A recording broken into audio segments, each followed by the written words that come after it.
TikTok, he's known as Mr. Prada with more than 8 million followers. Life is a prison.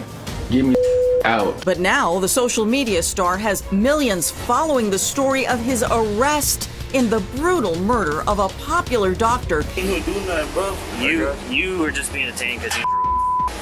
Alright, so we're gonna figure it out. You're detained. TikTok fame. For some, it's a dream. For others, it's a deadly obsession. Some influencers use the platform to build a following. Others, to lure victims.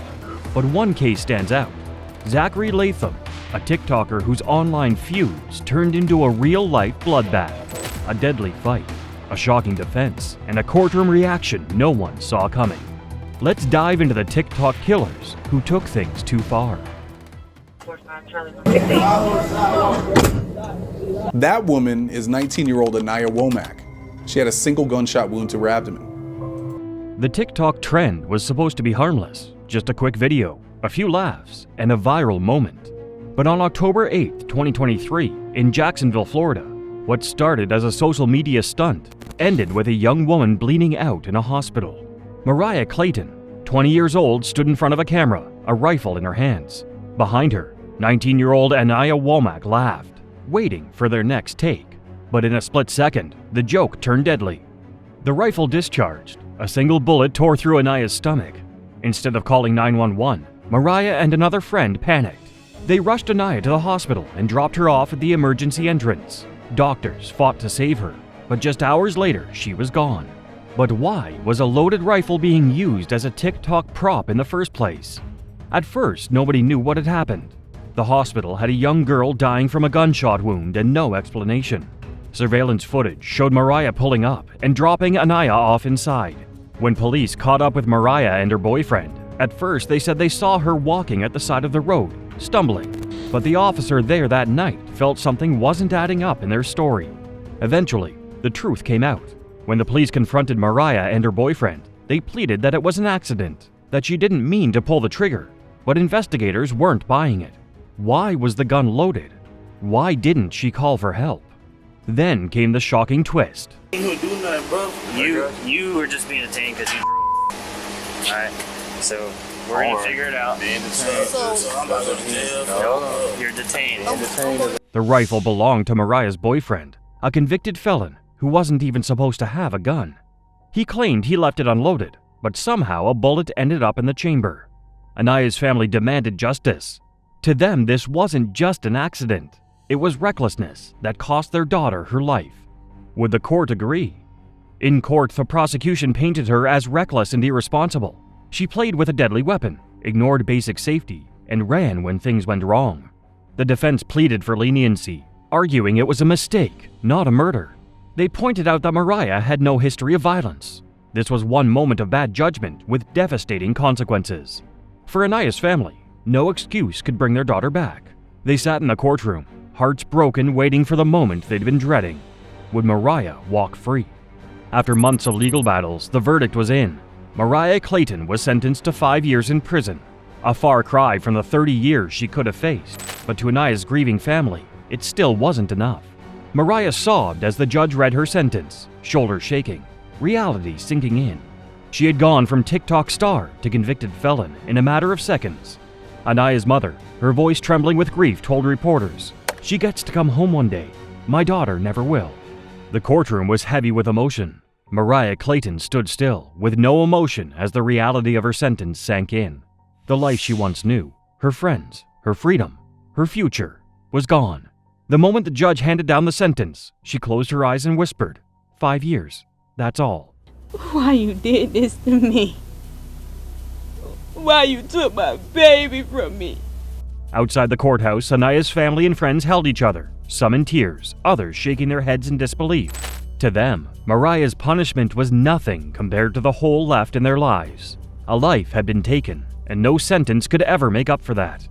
A social media stunt turned tragic mistake left one young woman dead and another behind bars. But in the next case, there was no mistake, only horror. A teenager recorded her final moments on TikTok, without realizing her killer was waiting in the next room. With more violent crime in the city of Atlanta involving young people. Right now, a 16-year-old girl is dead following a shooting at the Hyatt Hotel downtown. Atlanta police telling us they responded to the Hyatt Regency Hotel just after midnight this morning and found the girl with a gunshot wound in the hotel lobby. She later died at the hospital. It was supposed to be a night of fun, music, dancing, and a TikTok video to capture the moment. But what was meant to be a normal post turned into something terrifying. 16-year-old Kalicia Williams hit record, smiling into the camera, swaying to the music inside a hotel room. But just seconds later, her expression changed. She stopped mid-dance, looking startled, like someone had entered the room. Then, the video cut off. Moments later, Kalicia was dead. December 26, 2020, Atlanta, Georgia. Kalicia's parents thought she was at a chaperoned party with friends, but instead, she had been taken to a hotel without their knowledge. Her final TikTok video was recorded at the Hyatt Regency in downtown Atlanta.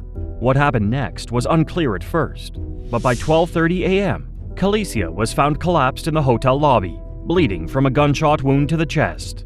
Hotel staff called 911, but by the time paramedics arrived, it was too late. Police quickly uncovered a disturbing truth. Kalicia had been lured there under false pretenses.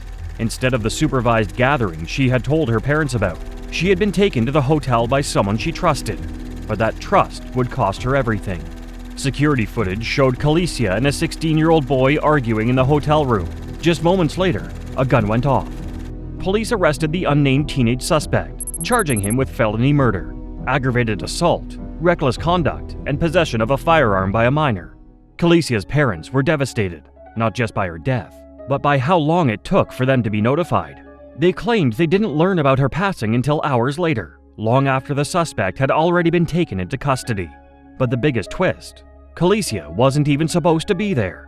A so-called friend had set up the hotel room, and according to her family, they had lied about the details of the night. Had they known, they would never have let her go. What started as a simple TikTok recording had ended in a horrifying crime scene. The suspect pleaded guilty and was sentenced, but because of his age, the details of his punishment were not publicly released. The decision left Kalicia's family feeling robbed of true justice. For them, no sentence could replace the stolen future of a 16-year-old girl who should have graduated, chased dreams, and lived a full life. Her case sparked conversations about social media dangers, teenage independence, and the risks of trusting the wrong people. Parents across the country watched in horror, realizing how quickly things can go wrong. That beyond the headlines and legal proceedings, a grieving mother seeks solace and closure in the face of a tragedy that has forever altered the fabric of her family. A young girl was gone, over a hotel party she wasn't even supposed to be at, over an argument that should never have turned deadly, and the final seconds of her life, captured on video, frozen in time, haunting proof of how quickly everything changed. A hotel stay turned deadly, leaving one teen's final moments captured on camera. But in the next case, the crime was far more calculated. A TikTok influencer with millions of followers was hiding a dark secret, one that ended with a brutal murder and a body dumped on the side of a road. TikTok, he's known as Mr. Prada with more than 8 million followers. Life is a prison. Get me out. But now the social media star has millions following the story of his arrest in the brutal murder of a popular doctor. Terrion Thomas, better known online as Mr. Prada, had built a following on TikTok with his flashy lifestyle and bold personality. But behind the curated posts and viral clips, there was a dark reality lurking beneath the surface. On January 24th, a brutal crime shocked his audience and left one man dead. The truth behind what happened would unravel a chilling story of deception, violence, and a deadly cover-up. On January 26, 2024, the body of 69-year-old therapist William Nicholas Abraham was found on the side of Interstate 12 in Tangipahoa Parish, Louisiana. Wrapped in a blue tarpaulin, the discovery sent waves of shock through the community. Investigators determined that Abraham had suffered blunt force trauma, and it didn't take long before a prime suspect emerged, Terrion Thomas. Thomas, just 20 years old, was well known for his extravagant social media presence. But as police dug deeper, they uncovered disturbing details. Surveillance footage showed Thomas and Abraham together just days before the murder. Phone records placed them in close proximity, and evidence found at the crime scene directly linked Thomas to the killing. Then, an even more shocking twist. Thomas fled the state, leading authorities on a multi-state manhunt before being captured in Dallas, Texas. His arrest was caught on video, showing the once confident TikTok star in handcuffs, avoiding eye contact with the cameras. After being extradited back to Louisiana, Terrion Thomas initially faced manslaughter charges. However, as more evidence surfaced, prosecutors upgraded his charges to first-degree murder, meaning he now faces the possibility of life in prison without parole. Authorities believe Thomas lured William Nicholas Abraham into a deadly trap before attacking him, dumping his body wrapped in a tarpaulin and fleeing the state. Evidence includes security footage, digital records, and witness statements that paint a picture of a crime far more sinister than a moment of rage. The next day, Saturday, September 28th, around 11 a.m., surveillance video captured Abraham at an apartment complex off of Essen Lane. He was by himself. It appears that he was maybe going to look for the apartment. He was not seen alive again. In court, Thomas appeared calm and composed, a stark contrast to his flashy online persona. Gone were the expensive outfits, the designer brands, the staged confidence. Now he stood in a prison uniform, listening as the charges against him were read. The once rising influencer was now fighting for his freedom in a case that had gripped the internet. As Thomas awaits trial, both the prosecution and defense are preparing for what could be a highly publicized courtroom battle. His legal team argues that the killing was not premeditated, but prosecutors are pushing for the harshest penalty possible. If convicted of first-degree murder, Thomas faces life in prison without parole. If the charge is reduced, he could receive a lesser sentence, but the weight of his actions and the evidence against him may make that unlikely. For now, there's no final verdict, only a waiting game as the justice system moves forward. His next court date looms, and with it, the potential for a trial that will put every detail of his life and his crime under the spotlight. It's just been unbelievably painful. The worst thing that you would ever want to happen to someone that you love to die such a vicious, horrible, inhumane death. Abraham's family has spoken out, devastated by the brutal nature of his death. They described him as a kind and compassionate man who dedicated his life to helping others, only to have that life cut short in such a horrific way. Meanwhile, Thomas's social media following has turned into a battleground. Some of his past fans refuse to believe that their favorite influencer could be guilty, while others are shocked that the man they once admired could be involved in such a gruesome crime. As the trial nears, the world watches, waiting to see whether Terrion Thomas will spend the rest of his life behind bars, or if his legal team can find a way to change his fate. A social media persona built on luxury and confidence crumbled under the weight of a cold-blooded murder. But in the next case, a TikToker turned violent after a bitter feud with his neighbors, and what happened next left an entire community in shock. New at 6, an emotional farewell tonight to a New Jersey corrections officer killed, police say, by his neighbor. Eyewitness News reporter Howard Monroe is in Violent with more. It started as a neighborhood feud, but ended in bloodshed. Zachary Latham was obsessed with TikTok fame, and he knew exactly how to get it, by picking fights with his neighbors and posting the encounters online. He taunted them, threatened them, and even pulled a knife on them. But when one final confrontation turned deadly, the internet star found himself in a real-life courtroom, fighting for his future. Latham's bad blood with the Durham family had been brewing for months. William Durham Sr., a corrections officer and father of two, had had enough of the reckless behavior coming from the teen who lived down the street. Zachary, just 18 years old, craved attention. His TikToks were filled with dangerous stunts, reckless driving, and arguments with his neighbors. And he wasn't just posting for fun. He wanted to go viral. He constantly harassed the Durhams, filming their reactions and mocking them in videos. But his actions weren't just online.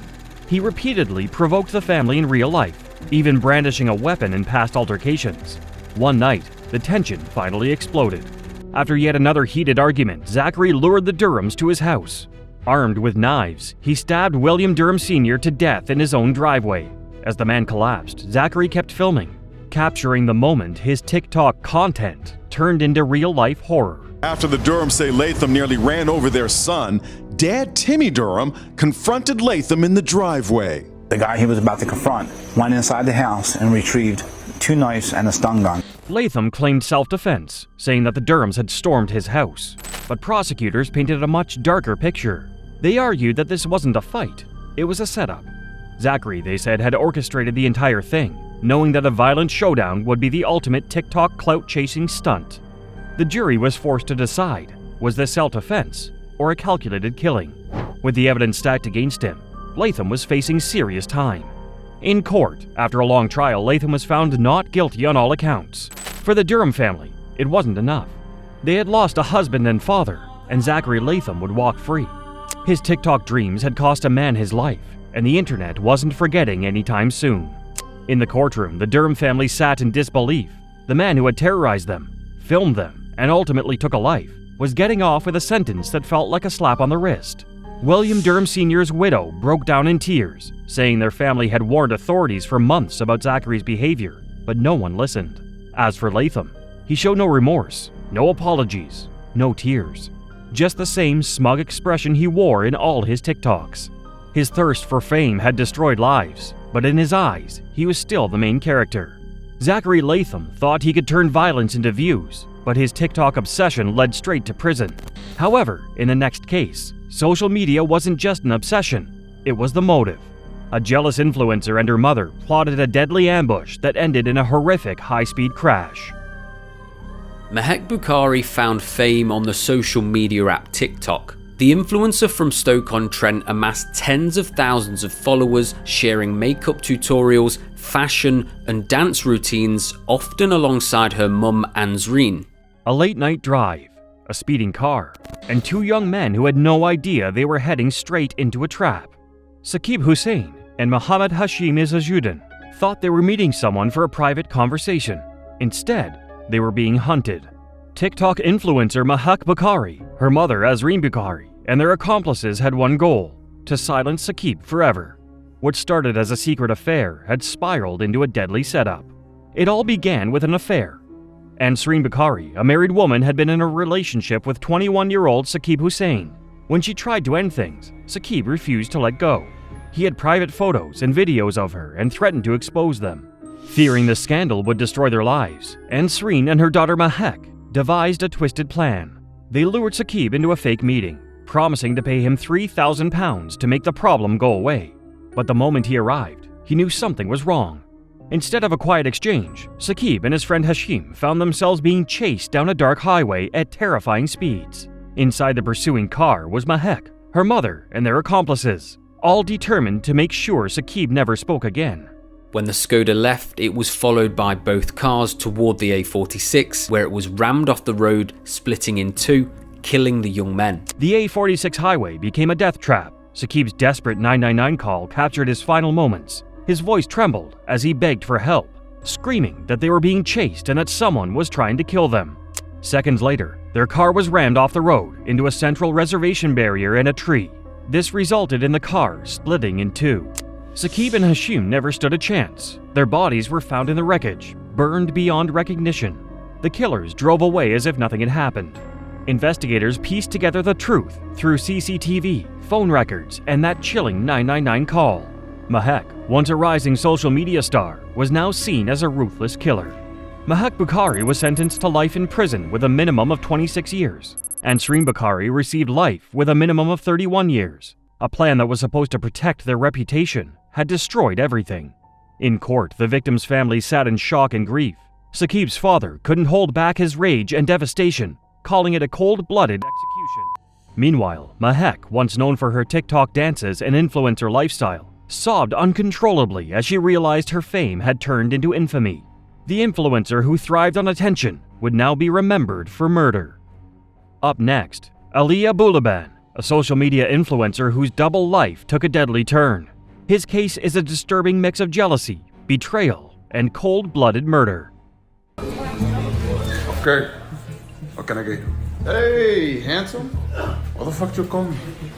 Sorry, man. Ali Abulaban, known online as Jin Kid, was a social media personality who gained a following for his comedic impressions, particularly of characters like Tony Montana from Scarface.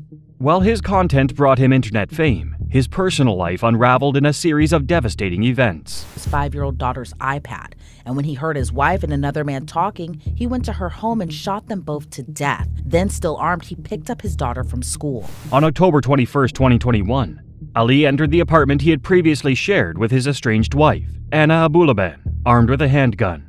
The couple had been experiencing significant marital difficulties, with Anna recently requesting that Ali move out due to ongoing issues in their relationship. In the weeks leading up to the killings, Ali had allegedly installed a spyware device on an iPad left in the apartment, allowing him to eavesdrop on Anna's conversations. According to prosecutors, Anna asked her husband to move out in October of 2021, and he checked into a hotel. A few days later, Ali snuck back into the apartment with the key he allegedly copied to get in and trashed the space while his wife was gone. According to prosecutors, Ali drove to the downtown San Diego high-rise where Anna lived. Surveillance footage later confirmed his entry into the building. Ali entered the apartment using his copy of the keys. Upon finding Anna and Rayburn together, Ali immediately confronted them in a heated altercation. He went back to the apartment with a gun. He reportedly shot Rayburn Barron 3 times at close range, in the neck, cheek, and the back of the head. The details of what transpired next were pieced together by detectives. Ali allegedly shot Rayburn first, firing multiple rounds into his body at close range. He then turned his weapon on Anna, who had attempted to flee or shield herself during the attack. She too was shot multiple times, succumbing to her injuries almost instantly. Prosecutors say just a month before her murder, Anna filed a domestic violence police report against Ali after he allegedly pushed and injured her in front of their daughter. After committing the murders, Ali fled the scene, leaving behind the lifeless bodies of Anna and Rayburn in the bloodied apartment. He drove to his daughter's school, picked her up, and placed her in the car. As he drove, Ali made calls to family members, admitting to what he had done. It was his relatives who contacted law enforcement, prompting a rapid response. Police located Ali later that evening and arrested him without incident. At the time of his apprehension, Ali was in possession of the firearm believed to have been used in the killings. Forensic analysis and witness testimony strengthened the case against him, revealing premeditation and planning rather than a moment of spontaneous rage. Ali was charged with 2 counts of first-degree murder and held without bail. His trial, which began in spring 2024, centered on whether the murders were premeditated, first degree, or a crime of passion, second degree. During the trial, prosecutors described the sequence of events as methodical and deliberate. The prosecution argued that Ali's decision to install the listening device demonstrated a pattern of control and jealousy.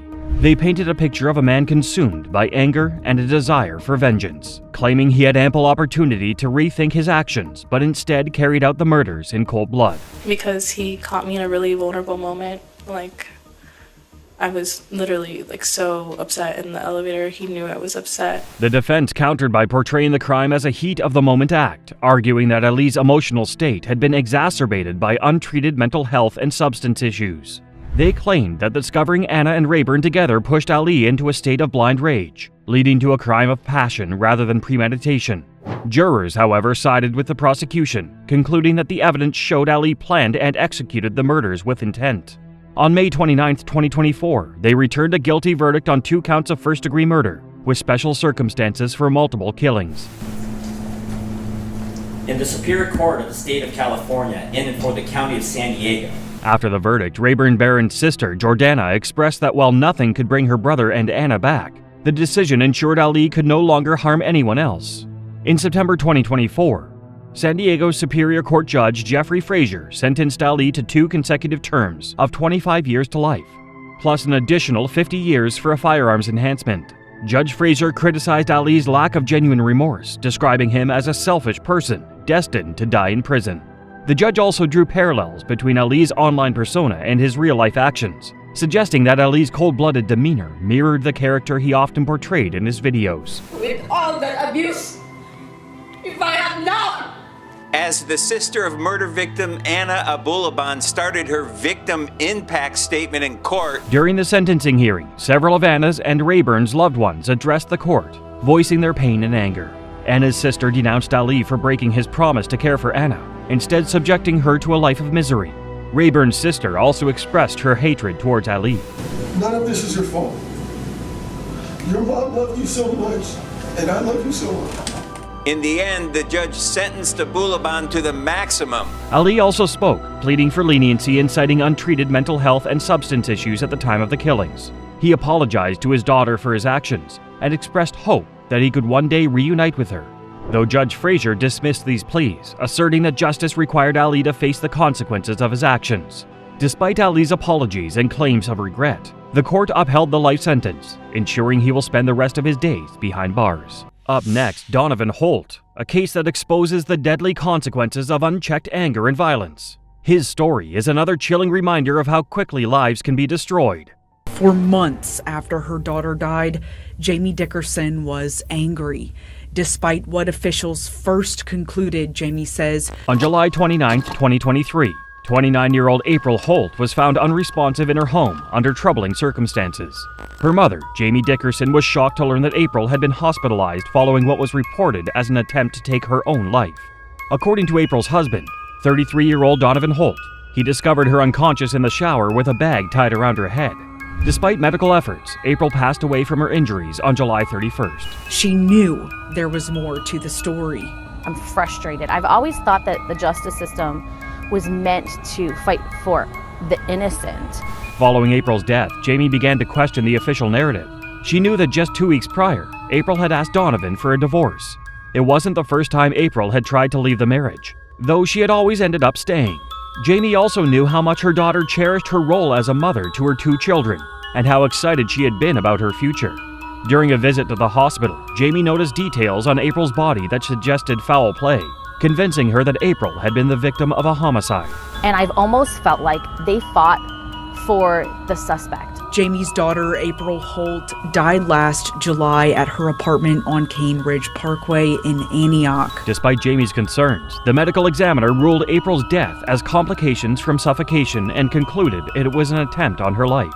Jamie refused to accept this conclusion, driven by a gut feeling that something was being overlooked. Determined to uncover the truth, she began contacting the district attorney and police department relentlessly. She also joined the Community Review Board, a police advisory group, to press for answers. Police found her with a bag tightly tied around her head, and in November, medical examiners classified her death as a suicide. 4 months later, the Community Review Board disclosed that Donovan's fingerprints had been found on the plastic bag and the tape around April's neck. Despite this, investigators argued there wasn't enough evidence to charge him, leaving Jamie devastated but undeterred. Refusing to accept what she saw as a failure of justice, Jamie turned to social media, especially TikTok, to share April's story and voice her suspicion that her daughter had been murdered. Her raw and emotional posts gained traction, with many people sympathizing with her plight and wanting answers. I talked to her an hour and a half before. She texted me an hour and a half before she was found dead. Perfectly fine. I texted her the night before. When a court order barred Jamie from publicly discussing the case, it only strengthened her resolve. Unable to speak openly, she began posting videos with tape covering her mouth, a visual representation of how she felt silenced by the legal system. These silent yet powerful videos went viral, sparking widespread outrage. The haunting imagery resonated with viewers, who flooded her comment sections with messages of support and demands for accountability. Perfectly fine. She was meeting me at church the next day. Nothing led to signs of suicide. Jamie believed April's husband, Donovan Holt. As Jamie's videos circulated across platforms, they fueled a growing movement of people determined to bring attention to April's case. Social media users began sharing the posts, creating hashtags, and tagging local news outlets and public officials. Influencers and true crime content creators picked up the story, amplifying it to a larger audience. The public outcry pressured authorities to re-examine the evidence and reignited momentum for justice. If your spirit is telling you this isn't right, go with it. Keep digging. Don't just listen to the word closed case and say, oh, they can't reopen it. Jamie's persistence paid off when she sent Donovan a copy of the forensic report, hoping he would finally reveal the truth. To her shock, Donovan called her and admitted to strangling April, staging the scene to make it appear as though she had taken her own life. He confessed to placing a bag over her head and moving her body into the shower. In July 2024, the Metro Nashville Police Department Cold Case Unit officially recorded Donovan's confession. Jamie did keep digging, and just this summer, Donovan Holt, now living in San Antonio, finally confessed to killing April. A grand jury subsequently indicted him on charges of reckless homicide, evidence tampering, and false reporting. Donovan, who was arrested in Texas, was extradited to Nashville, Tennessee, where April had died. He was held at the Davidson County Jail on a $75,000 bond. And why there's not first-degree murder. April's spirit still lives close to her mother's heart. On the back of it, it has ALH for April Lynn Holt. In the aftermath, Jamie channeled her grief into action. She launched efforts to create the Grieve With Me Center in memory of April, aiming to support others who lost loved ones. In a GoFundMe campaign to raise funds for the center, Jamie described her vision as a space for comfort and healing, offering grief resource classes, youth support groups, art therapy, and grief camps. Her mission is to ensure that families like hers have the resources and support they need to navigate unimaginable loss. April Holt's tragic death exposed a deeply unsettling betrayal within her own family, but the next case takes us to an even darker chapter of familial violence. Trey Sessler, a young man whose shocking actions against his loved ones left an entire community in disbelief. So, after watching Welcome to the NHK and learning about the NEET, which are people that are not in employment education. Trey Eric Sessler launched his YouTube channel, Mr. Anime, in September 2006, where he gained a following by posting reviews of various anime television series. On another channel, Lenscap Productions, he created skits. In these videos, Trey would often display his growing collection of weapons, hinting at a fascination with violence and danger. He became known for his online persona, but it was in April 2012 that things took a darker turn. Trey informed his followers that he would be taking a 2 to 3 week break from posting, telling them that Mr. Anime was planning something. At the time, many fans assumed he was simply stepping away for a short hiatus, unaware of the chilling plans Trey was about to carry out. Oh, how you doing, everyone? It's Mr. Anime. Or you can call me Trey. You can call me the guy that does the video game reviews, or you can call me the guy that does all the gun stuff now. On March 19, 2012, Trey began his violent spree in his family's home in Waller, Texas. Early in the afternoon, Trey lured his mother, 45-year-old Rhonda, into the garage. In a brutal act, he shot her 4 times in the head at point-blank range. Trey then moved inside the house where his brother, 20-year-old Mark, was. Without hesitation, he shot Mark as well. Trey's father, 52-year-old Lawton, had been asleep when the gunshots rang out. All the gun stuff now. Yeah, according to police in Texas, this guy studied murder before becoming a mass killer. When Lawton woke up, disoriented and alarmed, he was shot by his son at close range. After killing his entire immediate family, Trey wrote disturbing messages around the house, including one that read, "I love my mom, dad, and brother. God forgive me because I cannot forgive myself." Everybody was scared about if it was going to happen or not. Everybody's paranoid. Family members were at the home today collecting sentimental items. Investigators say besides the gore... Despite the violence, Trey wasn't finished. He loaded his black Ford Mustang with a rifle and hundreds of rounds of ammunition, then drove to Waller High School, his alma mater. There he parked his car and sat in the lot for a while, contemplating his next move. However, rather than carrying out the mass shooting he had planned, Trey eventually drove to a friend's house. By the time he arrived, the bodies of his parents had been discovered, and Trey was apprehended by law enforcement at around 9:30 p.m. the same day. Houston and Texas. Here's the home. Police say Sessler also admitted killing animals, shooting at closed businesses and schools in the middle of night, also setting fires, and he had plans to... Crime scene investigators who examined the Sessler family home described it as a war zone. The scene was filled with blood, with large pools of it staining the floors and splattered on the walls. Furniture was overturned and broken items were scattered throughout the rooms, as if the house had been torn apart in the violent struggle. Bloodstains marked the path Trey had taken after each shooting, leading investigators to reconstruct the chilling sequence of events. Shooting large animals, has talked about setting a few small grass fires. He has taken rifles and shot at buildings. Trey was arrested and charged with the murders of his mother, father, and brother. During his police interview, Trey admitted to the killings, explaining that he had murdered his family to prevent them from feeling ashamed when he carried out a mass shooting at his former high school.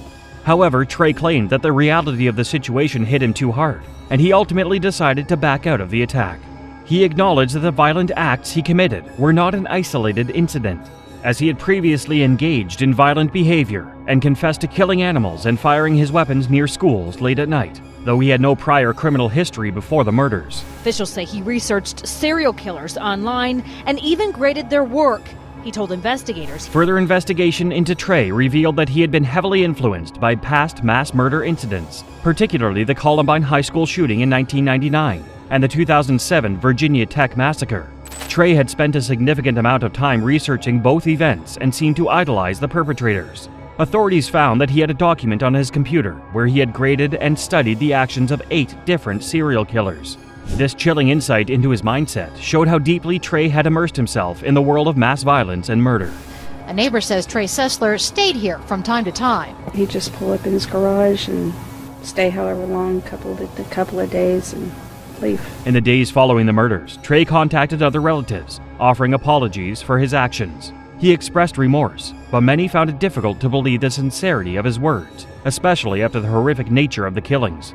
The small town of Waller, Texas was left in shock as the community struggled to comprehend how such a brutal and senseless crime could unfold in their otherwise peaceful neighborhood. Top 8 serial killers graded about what action they took, but he also studied all kinds of mass shootings, just like the Columbine shooting and other school events. On August 2, 2012, Trey pled guilty to all charges against him, including 3 counts of first-degree murder.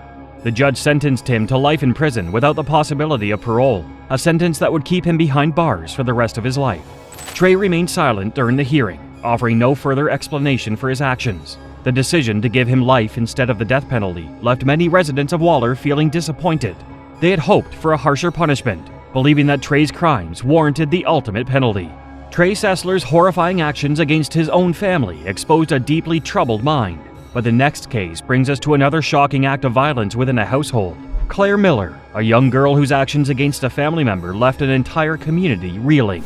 She stabbed her sister Helen, who had cerebral palsy, on the morning of February 22, 2021. Her parents testified at trial that they had lost Helen and didn't want to lose Claire as well to prison. In the early morning hours of February 22, 2021, the Manheim Township Police Department was called to the Miller family home after 14-year-old Claire Miller, who had an active TikTok presence, made a 911 call, admitting that she had killed her sister. When the officers arrived at the scene, they found Claire outside, standing in the snow with blood on her pajama pants.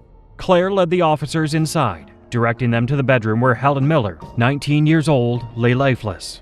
Helen, who had been born with cerebral palsy, relied on a wheelchair for mobility and was unable to walk. The Miller family had adapted their home to meet Helen's needs, ensuring that she had a safe and comfortable space to live. A teen accused of killing her sister will be staying in Lancaster County until her trial. 16-year-old Claire Miller will be tried as an adult. The judge determined Miller will stay in Lancaster County Youth. Claire was taken into custody immediately. Under Pennsylvania law, homicide is not considered a juvenile crime, meaning that Claire, despite her age, had to be charged as an adult. This legal requirement was not a decision made lightly, as it involved treating a young teenager with the same legal process reserved for adults charged with serious offenses. Claire Miller was a kid who had it all, but was obsessed with homicide. Citing thousands of text messages she sent a friend expressing a desire to harm someone, saying even though she loved her sister Helen, she stabbed her to death. The legal process that followed focused heavily on Claire's mental health. She was found to have been experiencing a mental health crisis at the time of the incident. In Pennsylvania, third-degree murder is defined as an unintentional killing that results from reckless or depraved actions. It is distinct from first-degree murder, which requires premeditation, and second-degree murder, which involves killing occurring during the commission of another serious crime. Claire Miller was sentenced to 12.5 to 40 years in prison, pleading guilty to third-degree murder. Lancaster County judge overlooking the case determined. In 2023, Claire, now 16, pleaded guilty to third-degree murder. This plea was significant because it indicated that Claire accepted responsibility for her actions, but did not admit to premeditation or intent to kill.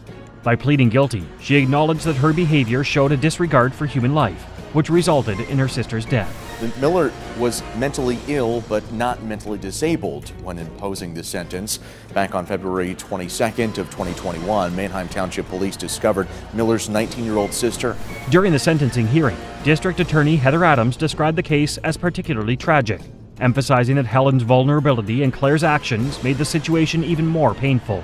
Heather Adams noted that while the mental health crisis Claire experienced was a factor, it did not erase her responsibility for Helen's death. The prosecutor pointed out that the court needed to balance the need for accountability with Claire's young age and mental state at the time of the crime. Via video conference, she's charged with killing her disabled sister Helen in their Manheim Township home in February. The judge ultimately sentenced Claire to 12.5 to 40 years in prison. This decision aimed to hold her accountable for what had happened, but also left room for the possibility of rehabilitation over time. Claire's guilty plea and the subsequent sentencing highlighted the complex challenge of balancing justice with compassion, particularly in cases involving minors and mental health issues. In Manheim Township, called police a little after 1 a.m. and said she had killed her sister.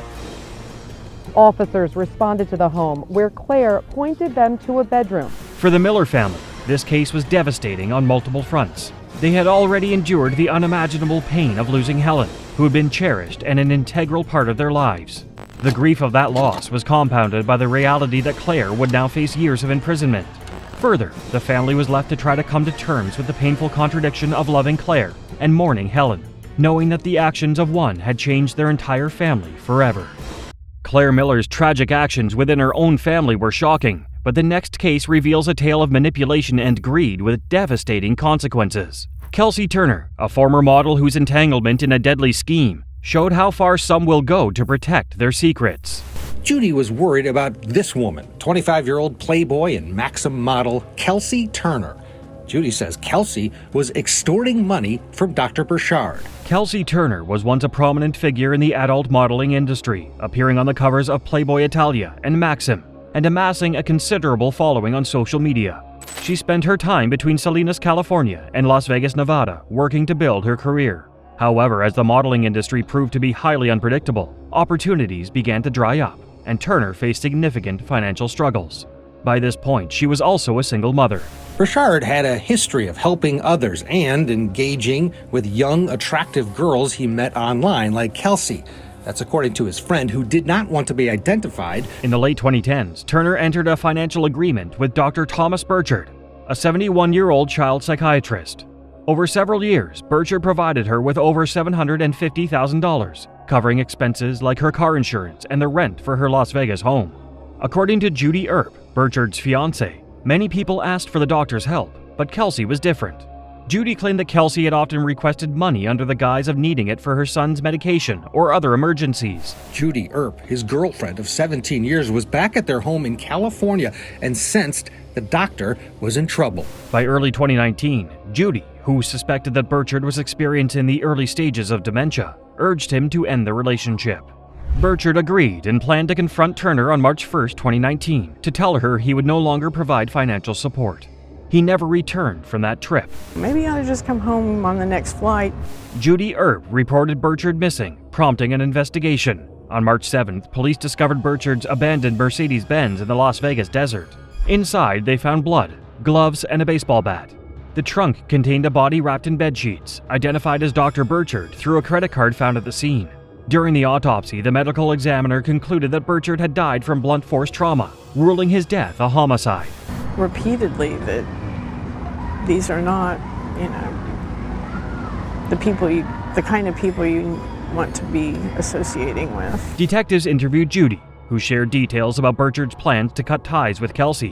When they searched Kelsey's home, they found evidence of blood and an attempt to clean up the scene. Using cell phone data, authorities tracked Kelsey and her roommates, Diana Pina and John Kennison, to the Rio Hotel. By the time officers arrived, the three were gone. Were living and where investigators believe Dr. Burchard was murdered.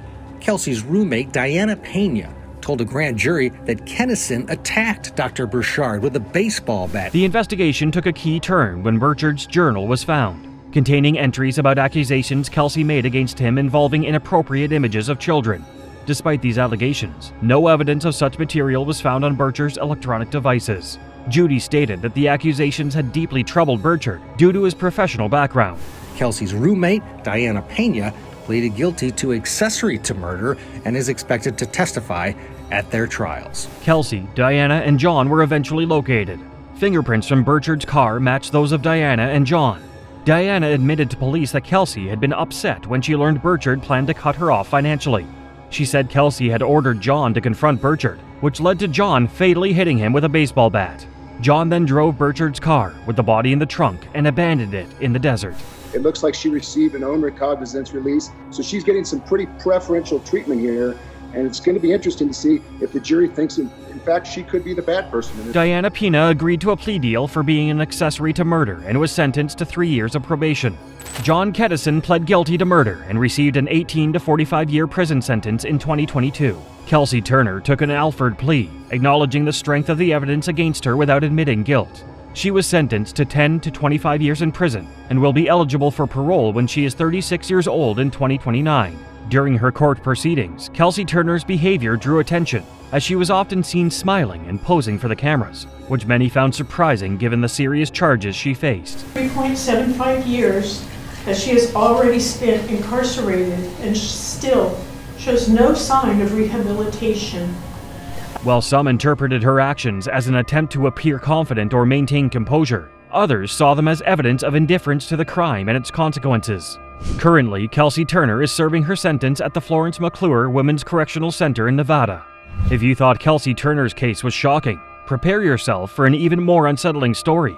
Samantha Walford's actions blurred the line between betrayal and violence in ways that few could have predicted. Everything he could to keep the family financially afloat. He was working 2 jobs. She was not working. Ernest Ernie Ibarra Jr. and Samantha Walford began dating in 2008, quickly forming a bond that Ernie believed would last a lifetime. Samantha, who had given birth to twins at 19 with her high school boyfriend, seemed to be a perfect match for Ernie, and their relationship grew stronger as they added to their family. In 2011, they welcomed a second set of twins, followed by another child in 2013. By then, their household had grown to a total of 7, and Ernie worked tirelessly to provide for his wife and children, taking on 2 jobs, one at a bat manufacturing company during the day, and another at Little Caesars in the evenings. Hey YouTubers! Today a lot of shit pissed me off, so you guys get to listen to it. His dad's not having a whole lot to do with this pregnancy, and that sucks. As Ernie balanced work and family life, Samantha turned to social media to help make ends meet.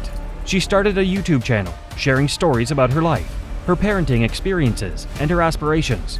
Through her channel, Samantha spoke candidly about the challenges of being a young mother of 5 and showcased her interests and personality. It was her only focus, and her family was really left to the wayside. What do you think of me making YouTube videos? Well, While Samantha's content began to build her online following, Ernie's family noticed that she was changing. Ernie's sister, Abigail, began to fear that Samantha's focus on her channel was taking a toll on her family responsibilities. Abigail observed that Samantha was spending more time creating content and seeking online attention, and less time caring for her children. This shift in priorities caused friction between Samantha and Ernie, who preferred to keep a low profile and avoid the attention that Samantha craved. Oh yeah, I forgot about him. Because you got that fucking iPad in your hand. Where? At least you're paying attention. But only because of this fucking hilarious ass episode. Their relationship was further strained by issues of trust and jealousy. Ernie's passion for gaming became a point of contention when Samantha discovered that Ernie's online avatar had married a female character. This incident angered Samantha, who felt that Ernie had not yet given her the commitment of an engagement ring, despite their 5 children and years of partnership. Despite these challenges, Ernie proposed to Samantha in 2014, and the couple tried to move forward. The assailants that provides a new clue. Did you hear him say anything else besides what you told us? they said that it was because of his dad. And Because of his dad? Yeah. Okay. However, on February 20th, 2015, everything changed. Samantha called her mother, Rosie, in a panic, claiming that intruders had broken into their home, taken Ernie, and bound her. Rosie, deeply concerned, called her sister Ginger, who rushed to Samantha and Ernie's house. Ginger found Samantha tied up and restrained, and the scene was unsettling, with signs of forced entry and a damaged front door indicating a struggle. It had just happened to be my mom. I think you know exactly who did this. I think the story's made up about your daddy, his daddy, and stuff like that. Emergency responders treated Samantha at the scene before she was taken to the Titus County Sheriff Department for questioning. Samantha told detectives that she and Ernie were asleep when the break-in occurred shortly after 1 a.m. She claimed that the intruders barged into their bedroom, one holding a knife to her throat while another dragged Ernie away. Samantha said that during this chaotic moment, she was brought downstairs and the men taunted her by striking Ernie in the face with a gun. After the intruders left, Samantha managed to free herself and call her mother for help. Okay, see, I knew. You know, Sam, you know I'm not here lying to you. You know I know. The only other thing I know, I don't even know, I know. Okay. Detectives pressed Samantha for descriptions of the intruders, but she said they were all wearing black clothing and masks, preventing her from identifying them. Samantha did acknowledge that she and Ernie had a difficult past, including an arrest in 2014 for alleged domestic violence, but she insisted that things had been improving between them since then. There's more happening here and that they need to dive deeper. What did you say when he said he's going to take care of that problem? I just laughed at him. I thought he was joking. As the investigation unfolded, Samantha brought up a potential secret, Jonathan Kyle Sanford, known as Johnny Red. She claimed that she had shared details of Ernie's alleged harm with Johnny, who might have taken it as a reason to intervene. Sanford, a former inmate with a history of criminal activity, was brought in for questioning. He admitted to being involved in the plot to harm Ernie, revealing that he had recruited 2 accomplices, Octavius Lamar Rimes and Jose Antonio Ponce, to carry out the plan. She had previously described that there were 3 of them, so I think law enforcement believed that there was at least one more person involved. Police also apprehend Octavius Lamar Rimes. Sanford confessed that he, Rimes, and Ponce had ambushed Ernie and taken him to a secluded area in Camp County, Texas. There, they shot Ernie in the head, leaving his body in a remote spot. Investigators discovered evidence of communication between Samantha and Rimes, including text messages outlining the plot to eliminate Ernie. Samantha, Sanford, Rimes, and Ponce were all arrested and charged with aggravated kidnapping and murder. Oh, you know, Sam, you know I'm not here lying to you. You know I know. The only other thing I know, and I don't even know if I know, Okay. but it's a suspicion. Okay. In April 2016, Sanford and Ponce accepted plea deals and were each sentenced to 50 years in prison. Rimes' trial began in December 2016, and he was found guilty on all charges, receiving a 93-year sentence. Samantha's trial started in September 2017, where the evidence and testimonies revealed the extent of her involvement. She was found guilty and received a 99-year sentence for murder, to be served consecutively with her 50-year sentence for kidnapping. Money was a constant struggle. You know, her husband was working several part-time jobs. I've had a lot of people stop me and ask about how I deal with things. Honestly, it's hard. Although the public reaction to Samantha Walford's sentence was one of relief, it was ultimately a tragedy for everyone involved. Her 5 children are now left without both a mother and a father. They now face an uncertain future. Samantha Walford's calculated betrayal and manipulation led to a devastating crime. But the next case takes us to an even more shocking act of violence. Isabella Guzman, a young woman whose brutal actions against her own mother revealed a deeply fractured relationship.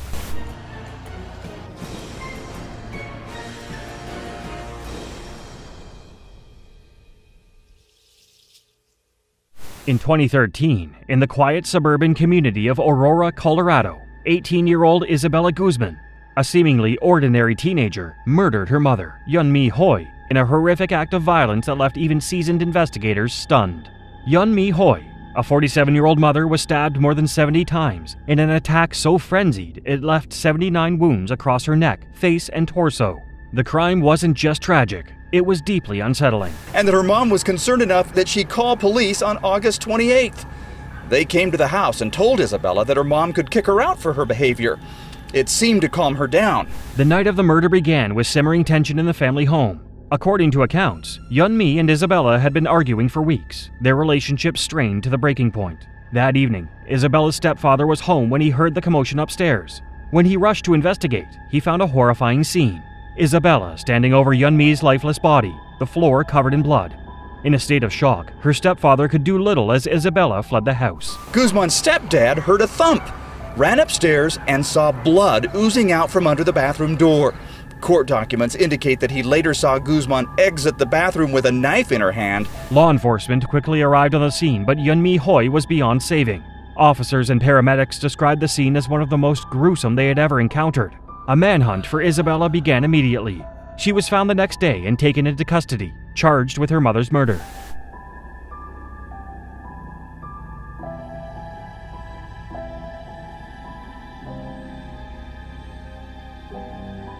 As the details of the case unfolded, the story took an even darker and more complex turn. In the months leading up to the murder, Isabella had been battling severe mental health issues. During her trial, court-appointed doctors revealed that Isabella had been diagnosed with schizophrenia, a condition that had warped her perception of reality for years. At the time of the attack, Isabella believed her mother was not Yunmi, but a figure from her delusions named Cecilia. In her mind, she was on a mission to kill Cecilia to save the world from some imagined catastrophe. The defense presented a chilling piece of evidence to support Isabella's delusional state. A threatening letter Isabella had sent to her mother before the murder. It read, "You will pay," but was addressed to Cecilia. This bizarre detail painted a picture of a young woman trapped in a dangerous spiral of paranoia and confusion. Her erratic behavior during court hearings only deepened the unease. At times, she appeared detached, staring blankly into the cameras, her expression unnervingly calm for someone accused of such a heinous crime. The 18-year-old smirked at the camera as she stood up and walked to the defense table this afternoon, her arms and legs shackled. After the judge read the complaint against her, she looked over. Both prosecutors and the defense agreed on one thing. Isabella was incapable of distinguishing right from wrong at the time of the murder. The court accepted her plea of not guilty by reason of insanity, Instead of prison, Isabella was committed to a state psychiatric hospital, where she would remain until deemed no longer a danger to herself or the public, a period that could span years or even her entire lifetime. I was abused at home by my family for many years. My parents are Jehovah's Witnesses, and I left the religion when I was 14. For Isabella, the years that followed became a journey of reckoning and recovery. 7 years after her sentencing, she broke her silence in an interview with CBS News' Rick Salinger. Speaking with a calm demeanor, Isabella expressed her desire to rejoin society. She admitted that she had not been herself the night of the murder and credited medication and therapy with helping her regain her sense of reality. He asked me if I wanted to go in there and look through to get some clothing, so I did. The other patient left, and he went in there and shut the door behind him. In the interview, she also shared a more personal side of her story. Isabella claimed her struggles began long before the crime, pointing to years of emotional turmoil and harm within her family. She described feeling increasingly isolated after choosing to step away from the Jehovah's Witness faith as a teenager, a decision that created a rift with her family. According to Isabella, the lack of understanding and support at home only deepened her mental health struggles, leaving her vulnerable to the delusions that would ultimately drive her to violence. As of now, Isabella remains under the care of the state, her future uncertain. The actions of these TikTok killers shatter lives and expose the dark side of social media fame. Their courtroom reactions, a mix of shock, regret, and cold indifference. But this is just the beginning. The next video on screen uncovers more unbelievable cases where criminals face justice in ways no one expected. Keep watching.